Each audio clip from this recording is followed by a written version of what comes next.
Something has dawned upon me that we have forgotten how to be kind with each other.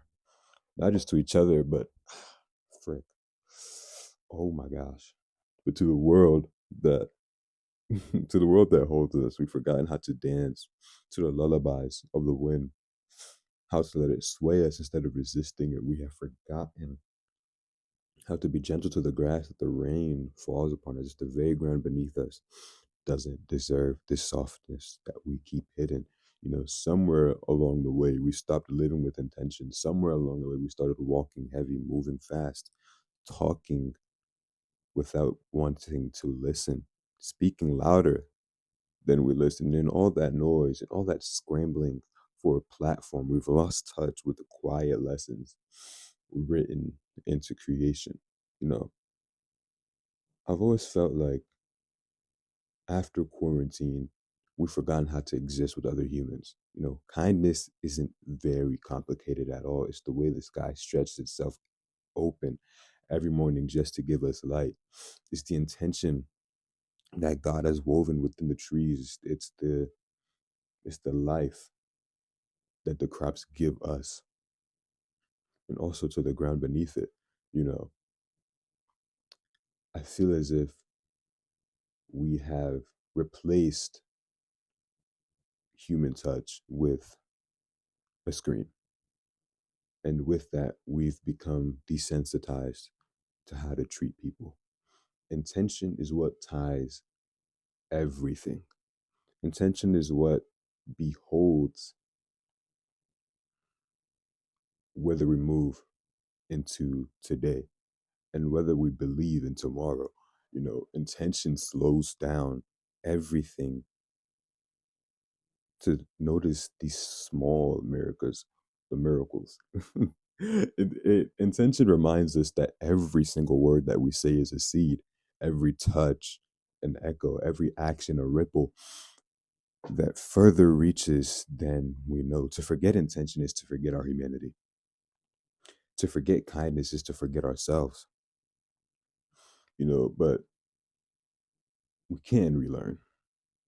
We can let the wind teach us how to dance. We can let the ground continue to use that rain. We can let the earth remind us that gentleness was always our first language because kindness isn't just something that we give, it's something that we become.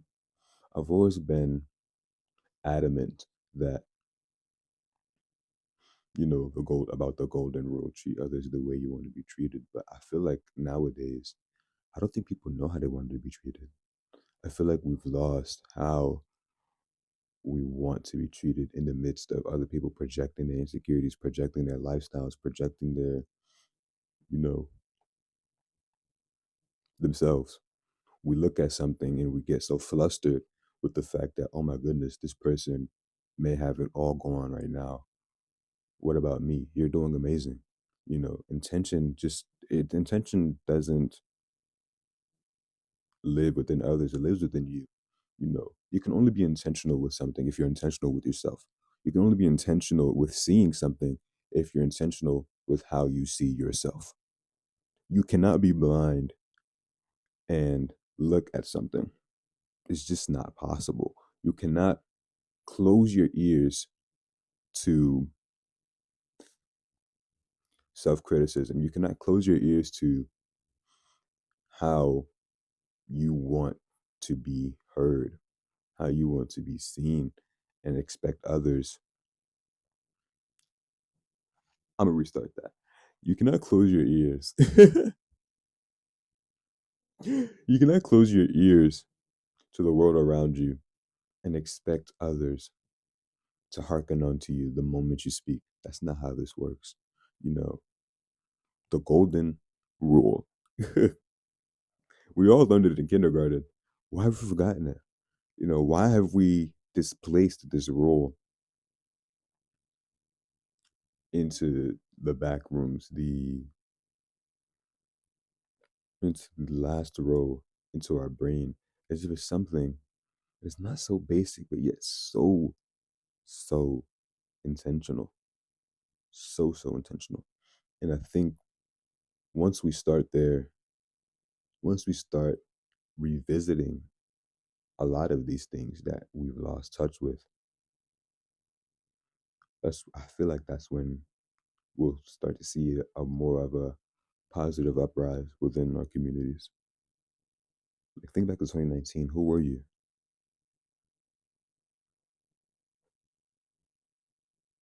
Who were you without all this noise, all this clutter?